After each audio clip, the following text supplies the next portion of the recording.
I think that if you look at it, what does a rider want?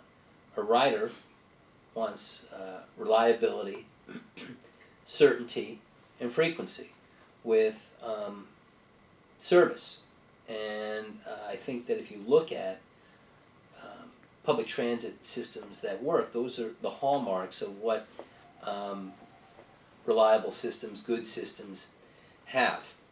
I think that Muni is obviously fairly robust in its coverage, but there are a number of things that we need to make sure that we get under control. And I actually view it from a number of different angles. First, I'm a big believer in accountabilities of organizations, and we need to increase the accountability of Muni. And if you think about it, up until last year, you had an organization that for 35 years was structurally set up to be incapable of being managed.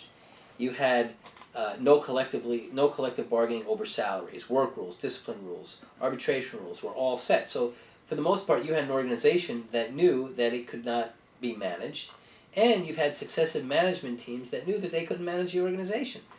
Well, with Prop G passing last year, we had the paradigm was changed. Now you have to collectively bargain for salaries, arbitrations, work rules, discipline procedures, all changed.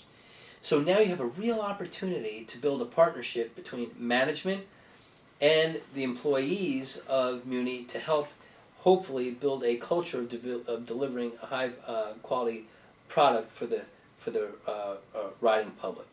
Second, we have a transit effectiveness plan, strategic plan that was passed several years ago at Muni that has just been shelved, and it made a whole bunch of recommendations with respect to how we could rationalize service and improve the operational capability of Muni, and we have to have the political courage to implement it. Third, we have to make sure that we no longer divert operational dollars to fund capital projects, because what does that lead to? It leads to a high percentage of rolling stock sitting on the sidelines each and every day because it can't be utilized because we haven't done proper maintenance on the stock and the like, and it really deprives the riding public of the assets that they need. And fourth, and I think perhaps most importantly, we have to make sure that we are bringing new riders onto Muni who have a good experience. If you look at it, let's look at New York, for example. Why is it that public transit in New York works? Because everybody uses it, irrespective of socioeconomic position. So I believe we need to make sure that we implement and institute BRT going down the Van Ness corridor and out the Geary corridor in a responsible way to make sure that it doesn't negatively impact small business, but that it unclogs those two corridors, provides reliable, certain service. So you almost have a self-fulfilling prophecy in that you're bringing a whole bunch of new riders to Muni who are then going to be willing to invest in the system. I think if you do all those things, we could put Muni on a much better path to being as reliable as it needs to be. Okay.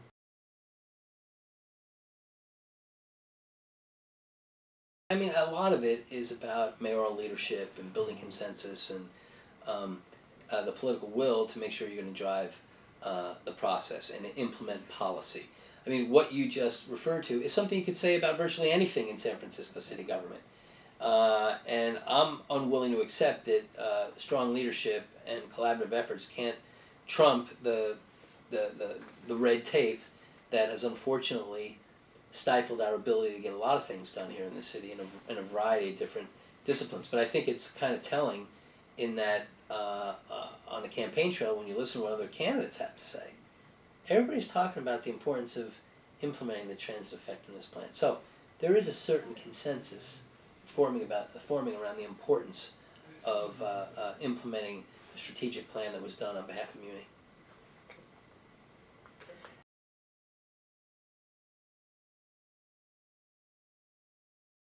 I think that there's no substitute for effective management of an organization. You've heard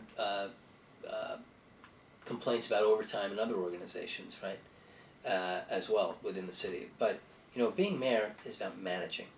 It's about more than just giving a speech or cutting red tape. It is about setting out a vision, making sure you're reaching down into the bureaucracy to make sure that your vision is implemented, and that you hold management accountable for putting a high-quality product out on the street at the lowest possible cost to the taxpayer. And I think right now, with the new paradigm that Prop G set up last year, we have a real opportunity with effective management to build a real collaboration between the workforce and management, which hopefully is going to get those overtime costs under control. Okay.